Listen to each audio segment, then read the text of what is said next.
শিক্ষার্থীদের পাশাপাশি নিপীড়ন বিরোধী দ্রোহ যাত্রা কর্মসূচি পালন করেছে শিক্ষক, শিল্পী, কবি, সাহিত্যিক, সাংবাদিক, মেডিকেল শিক্ষক সহ নানা শ্রেণী পেশার মানুষ। হামলা মামলা বন্ধ করে সব হত্যার বিচারের দাবি তোলেন তারা। মিসবাহ হাসানকে সাথে নিয়ে জুনায়েদ আল হাবিবের রিপোর্ট। ছাত্র জনতার মিছিল, স্লোগানে আবারও উত্তাল ঢাকার রাজপথ।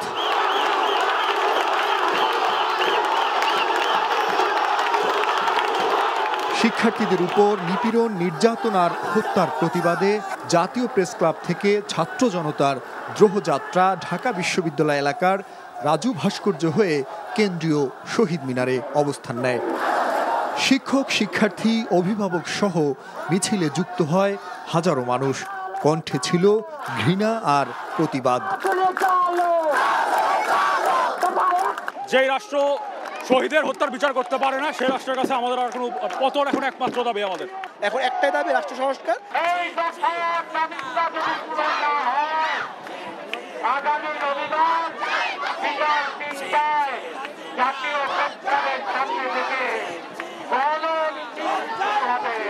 এটা একটা ক্ষোভ, একটা অন্যায়ের বিরুদ্ধে একটা প্রতিবাদ, একটা জাগ্রত জনতার স্বৈরাচারের বিরুদ্ধে আন্দোলন। একটা জরুরি ভিত্তিতে জাতীয় সরকার গঠন করে আমি অবিলম্বে প্রধানমন্ত্রী শেখ হাসিনাকে অনুরোধ করছি, আর মানুষের হাহাকার, আর্তনাদ, অভিশাপ আর নিয়েন না, আপনি চলে যান। এই মুক্ত বাংলাদেশের লড়াই আমাদের এগিয়ে নিতে ঐক্য বজায় রাখতে হবে। এই দেশকেও জনগণের হাতে নিয়ে আসতে হবে। এদিকে প্রতিবাদী অঙ্কন আর গান ও অভিনয়ের মধ্য দিয়ে শ্রাবণের বৃষ্টিতে ভিজেই রাজধানীর ধানমন্ডি এলাকায় প্রতিবাদ জানায় শিল্পী সমাজ। গানে গানে প্রতিবাদ জানায় উদীচী শিল্পগোষ্ঠীর শিল্পীরা। এতগুলো হত্যা করা হয়েছে, এত ছেলে মেয়েদেরকে ধরে অত্যাচার করছে, তার বিচার আমরা চাই।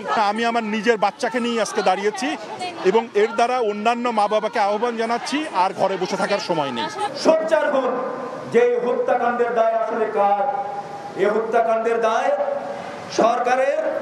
এর আগে সকালে কেন্দ্রীয় শহীদ মিনারে বিক্ষোভ করে মেডিকেল ডেন্টাল শিক্ষকরা।